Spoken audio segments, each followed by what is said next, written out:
কাস্টমারের অর্ডার দেওয়া সিম্পল এই কেকটা ডেকোরেশন করার পর যে এত সুন্দর লাগবে আগে বুঝতে পারিনি। হ্যালো এভরিওয়ান, আসসালামু আলাইকুম। কেমন আছেন সবাই? মাঝে মাঝে সিম্পল জিনিসগুলো অনেক বেশি সুন্দর লাগে। গর্জিয়াস মানে যে বেশি সুন্দর এমনটাও না। ঠিক সেরকম আজকের ডেকোরেশন করা এই কেকটা ছিল 1 পাউন্ডের একটা চকলেট ফ্লেভারের কেক। এটা প্রিমিয়াম চকলেট ফ্লেভারের একটা কেক ছিল আমাদের পেজের। আর যেই আপুটা অর্ডার করেছিল সে বলেছিল এই কেকটা বাসায় তারা খাবে, কোনো অকেশনের জন্য না।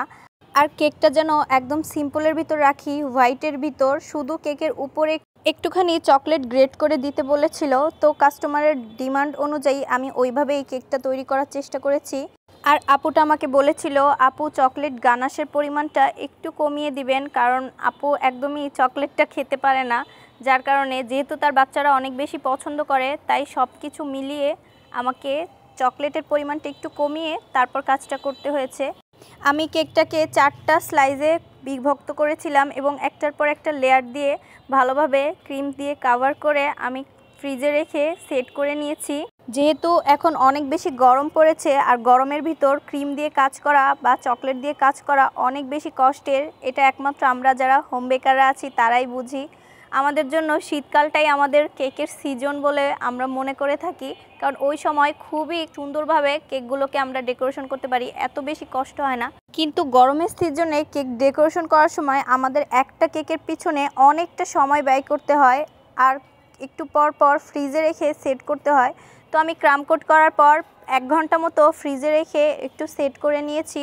এরপর সম্পূর্ণ কেকটাকে আমি হোয়াইট কালার ক্রিম দিয়ে কাভার করে নেব।